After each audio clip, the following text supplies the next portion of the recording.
आरक्षण बचाने की समर्थन में पूरे भारत की बहुजन पार्टियां एकजुट, भारत बंद का ऐलान। ग्लोबल रिपब्लिकन पार्टी समेत पूरे देश की सभी बहुजन पार्टियां एक साथ आरक्षण बचाने को तैयार। Retired principal commissioner income tax, समाज सेवी एवं बहुजन हितैषी सुबचन राम जी सूरत में। प्रस्तुत दृश्य में दृश्यमान यह बंगला सूरत शहर के डुमस रोड स्थित सोसाइटी की है और हमारे बीच मौजूद है ग्लोबल रिपब्लिकन पार्टी के महासचिव, राष्ट्रीय महासचिव श्री विजय भाई मैसूरिया, मानव बंधु के नाम से भी इन्हें जाना जाता है। तो आज हम लोग की मौजूदगी का खास कारण है, हमारे बीच मौजूद है IRS अधिकारी सुबचन राम जी, तो उनसे खास मुलाकात। नमस्कार, मैं राम लखन साहनी सूरत भूमि में तहे दिल से हार्दिक स्वागत करता हूं। इस समय मौजूद हूं सूरत शहर के ऐसे मुकाम पर जहां भूतपूर्व IRS अधिकारी हमारे बीच सुबचन राम जी हैं। हम जानने की कोशिश करेंगे और जानेंगे उनसे उनके मंतव्य एवं विशेष बातचीत। जो आज हमारे देश में आरक्षण को लेकर के आंदोलन किया गया है, भारत बंद का ऐलान भी किया गया है, उसके संदर्भ में आज हम उनसे खास बातचीत करेंगे और आज हम दिखाने की कोशिश करेंगे सूरत भूमि पर उनके मंतव्य, इस खास अवसर पर वो क्या कहना चाहते हैं। परिचय। मेरा नाम सुबचन राम है। मैं प्रिंसिपल कमिश्नर इनकम टैक्स होकर रिटायर्ड हुआ। मैं उत्तर प्रदेश के बलिया जिले का हूँ। इलाहाबाद यूनिवर्सिटी से पढ़ने के बाद सिविल सर्विसेज में आया, तब से समाज सेवा, राष्ट्र सेवा में लगा हूँ।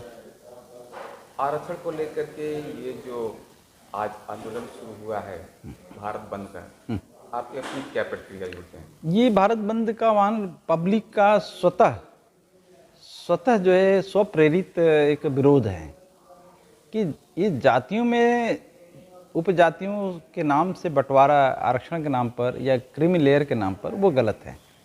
पब्लिक का, जनता का, इंटेलेक्चुअल्स का ये कहना है।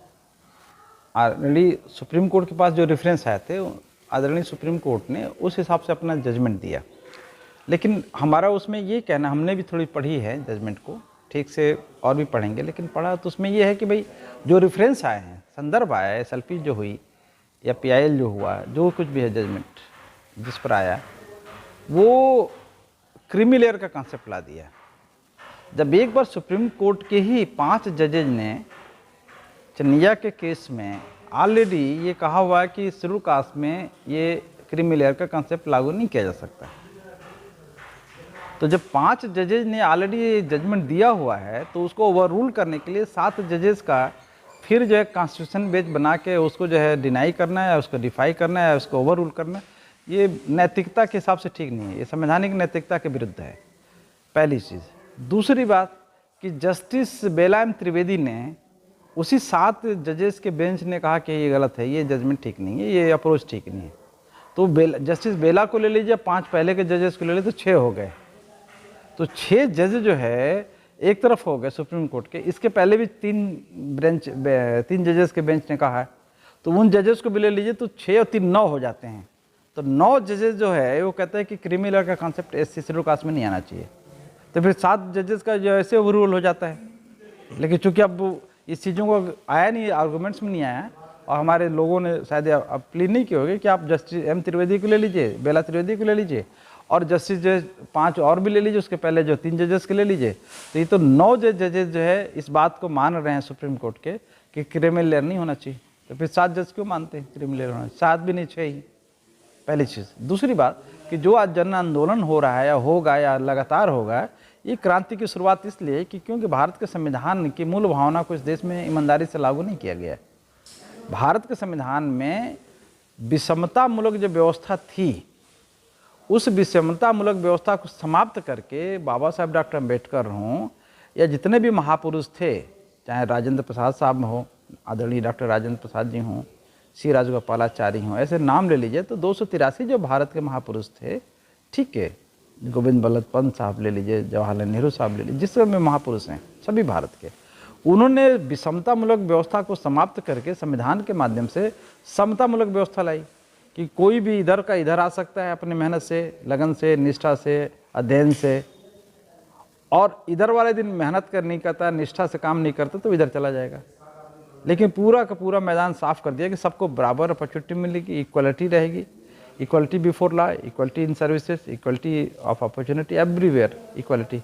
तो विषमतामूलक व्यवस्था को जो समाप्त करके समतामूलक व्यवस्था बना दी गई है, तो फिर जब विषमतामूलक व्यवस्था बनाने का प्रयास जो चारों तरफ से जो अभी लग रहा है, तो पब्लिक तो विद्रोह करेगी ना, क्रांति करेगी। तो शुरुआत होगी, मुझे जैसा लग रहा है, जो मैंने सुना है भाषा, जो यूट्यूब पे सुना है या जैसे सोशल मीडिया में। जी, रेफरेंस की बात की जाती है तो इसमें कोई राजनीतिक पक्ष की बात आप करते हैं या कोई विशेष जाति विशेष की बात? ये न राजनीतिक पक्ष नहीं है, इसमें एक देखिए, एक हिडन एजेंडा चल रहा है देश में। उसको अंग्रेजी में कहा जाता है कल्चरल हेजेमनी, सांस्कृतिक वर्चस्व, सामाजिक वर्चस्व और राजनीतिक वर्चस्व, उसको हेजेमनी कहा जाता है, हेजीमोनी। ये समाजशास्त्र का एक चैप्टर है कि कोई जाति विशेष, वर्ग विशेष, समुदाय विशेष अपना वर्चस्व स्थापित करता है तो बहुत सारे रणनीति बनाता है, और रणनीति पता नहीं चलता है। तो वो चतुराई से जो रणनीति बनाई जाती है, वो जो दूसरे के मुंह से निकालवा लिया जाता है, पता भी नहीं चलता है कि कब जो है हम जो है, जैसे शेड्यूल ट्राइब्स को जो है 250-300 करोड़ रुपये अलाट होता है डेवलपमेंट के लिए। अब डेवलपमेंट के नाम पर शेड्यूल ट्राइब्स एरिया में जो आदिवासी जहाँ रहते हैं वहाँ रोड बनाया जाता है, और ये बोला जाता है कि हमने शेड्यूल ट्राइब्स एरिया का, शेड्यूल ट्राइब्स का हमने विकास किया है। अभी बताओ, रोड से उसको जस्टिफाई कर रहा हो, उसके पैसा आया था डेवलपमेंट के लिए, और रोड बनाएगा तो रोड में जो कौन लोग जाते हैं, कितने आदिवासियों की गाड़ी है, ट्रक है, बस है। तो रोड तो बना जो है उनके लिए जिनके खिलाफ जो है वो दिया गया था कि भाई आदिवासियों का डेवलपमेंट हो, तो आदिवासियों का डेवलपमेंट तो हुआ नहीं। जैसे मध्य प्रदेश में वहाँ के सीएम ने जो है आदिवासियों का जो फंड है उसको कहते हैं कि हम दूसरे जगह लगाएंगे। वो अब क्या मैं बोलूँ, तो वो फंड आया डेवलपमेंट के लिए, और हम जो है आदिवासियों को खाने के लिए प्रोग्राम बनाएं और उसमें जो है हीरो हीरोइन को बुला कर डांस करवा दें या कथावाचकों को कथा करवाएं, तो उनका डेवलपमेंट हुआ कि उनको गुलाम बनाने का षड्यंत्र हुआ। लेकिन आदिवासियों को नहीं पता चलता है कि कब जो है उनको मिसयूज़ किया था। 5 लाख लोगों को आदिवासियों को खाना खिला दो और वो खुश हो जाएं, और उसके बाद बोलो कि हमने उनको विकास किया। उसमें विकास किया कि उनका विनाश किया। तो ये रणनीति होती है कि कोई भी होशियार आदमी, चतुर आदमी, चालाक आदमी, दूरदर्शी आदमी सांस्कृतिक या धार्मिक या सामाजिक या राजनीतिक वर्चस्व को स्थापित करने के लिए कल्चरल हेजेमनी का सहारा लेता है। उसी को जो सांस्कृतिक राष्ट्रवाद और भारतीय राष्ट्रवाद या नई राष्ट्रवाद, उसका नारा देता था कि आदमी मुगालते में रहे, और भीतर से जो है एक पॉलिसी होती, कहीं पे निगाहें कहीं पे निशाना। आम आदमी समझ नहीं पाता है। आज़ादी के 78 साल के बाद में आखिर ये ज़रूरत क्यों पड़ी, और ऐसी ज़रूरत आई तो इसके पीछे किसी षड्यंत्र को मानते हैं या किसी राजनीतिक पक्ष को मानते हैं, या अपना समाज अभी भी देखिए ये वंचित रह गया? जी, ये षड्यंत्र और उसकी बात नहीं है, इसमें क्या है कि एक सोच के मामले, मानसिकता की बात है। मानसिकता ये है कि जैसे हम लोग बैठे हुए हैं, 4 बच्चे हैं, एक बच्चा भूखा है और 2 बच्चे ऐसे हैं जो भूखे नहीं हैं, हमारे हैं, हमारे बहुत करीबी हैं या हमारे हैं, तो मैं सोचूंगा कि भाई इस बच्चे को ज़्यादा खाना दो, है ना, और जो भूखा है उसको सोचेंगे मन में अगर तो दे भी देंगे, नहीं हुआ तो नहीं होगा। ये हमारी मानसिकता हो जाए कि ऐसा है कि खाना पेट भर जाए, इनका ओवर हो जाए, ओवर ईटिंग हो जाए, जो बचा रहेगा तो भूखे वाले को भी दे देंगे, है ना। ये जो मानसिकता का मामला है, अच्छी मानसिकता होती तो आदमी सोचे भाई 4 रोटी है चाहे 10 रोटी है, 4 बच्चे भूखे हैं, है ना, या भूखे नहीं भी है तो जो भूखा उसको पहले दे दो, है ना, या सभी बच्चों का पेट ही भरा हम कहते तो बराबर बराबर बांट दो। भूखा है तो उसको पहले दो, भूखा नहीं है तो चारों बच्चे में बराबर बराबर बांट देती। तो मानसिकता के ऊपर है ना। यदि मानसिकता ही प्रदूषित हो, मानसिकता में ही खोट हो, राष्ट्र की चिंता ही ना हो, आप जानते ही हैं जितने जो फर्जी लोग होते हैं वो हमेशा जो है दिखावा वाले रहे। जितने चोर होंगे पूरे देश में, है ना, वो अपने को सबसे अधिक ईमानदार साबित करने की कोशिश करते हैं। जितने पैकेट मार होंगे ट्रेन में बैठेंगे, सबसे विनम्र, सबसे भोला सीधा साधा रहेंगे, और रास्ते में जो है ना, आपको चाय भी पिलाएंगे, कॉफ़ी पिलाएंगे, कब टैक्सी आपके लेके उतर के पता नहीं चलता है। तो हर फ्रॉड आदमी जो है, हर चतुर चालाक जो है, वो सहारा लेता है किसी चीज़ का। जैसे सबसे अधिक धार्मिक बनने वाले आप देखो ना, उसका चरित्र तो पता लगे इससे बड़ा जो है मैंने पतित, इससे बड़ा जो है पापी, इससे बड़ा जो है अपराधी कोई है ही नहीं।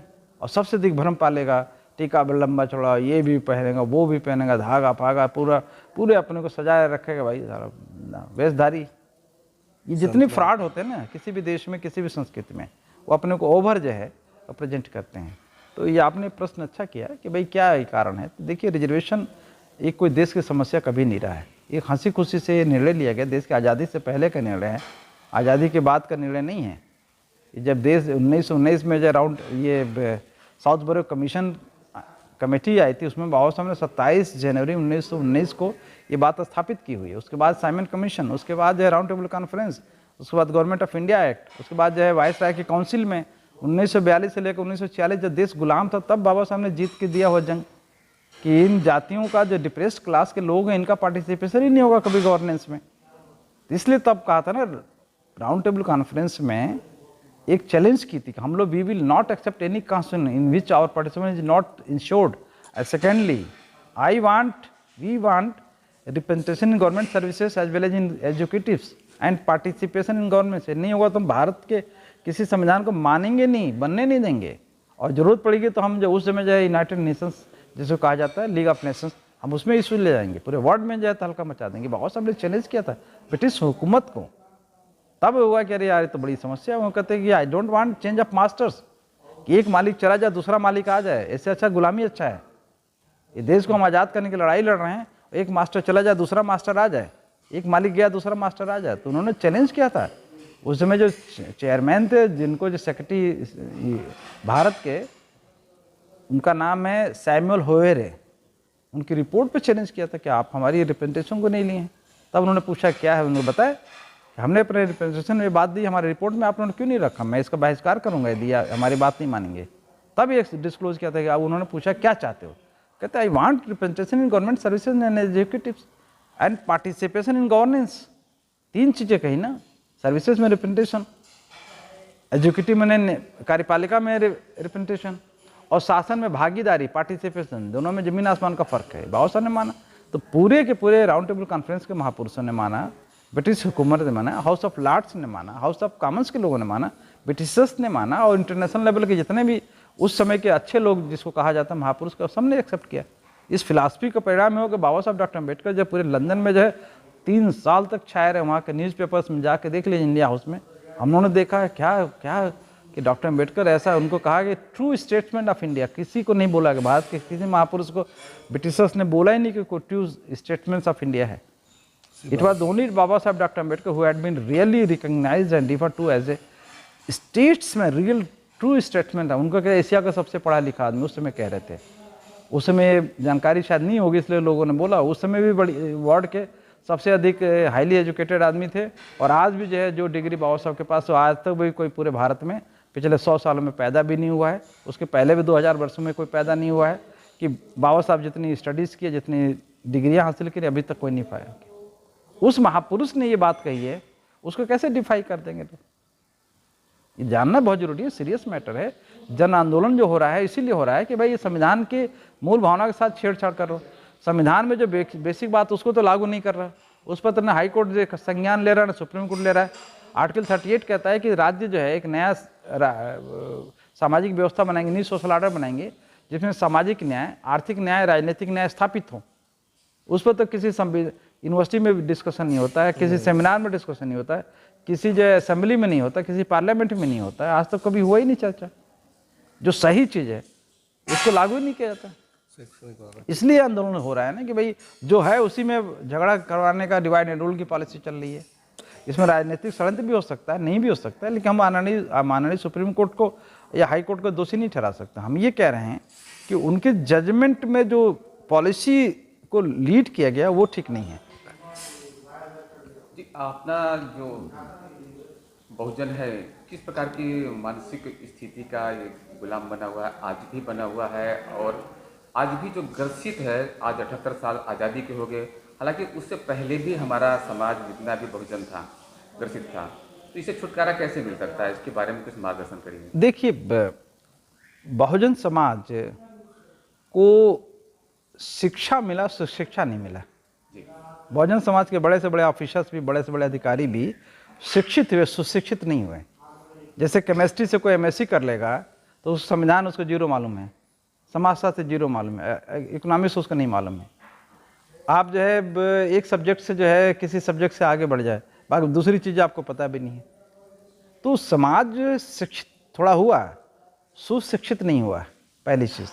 दूसरी बात कि हम एक जानकारी देना चाहते हैं, एक खुशबू की अगरबत्ती जलाना चाहते हैं। अच्छा, कोई आके वहाँ जो है लैट्रिन ही कर दे, अच्छा गंदगी फैला दे, तो खुशबू तो गया तेल लेने, ख़त्म हो जाएगा।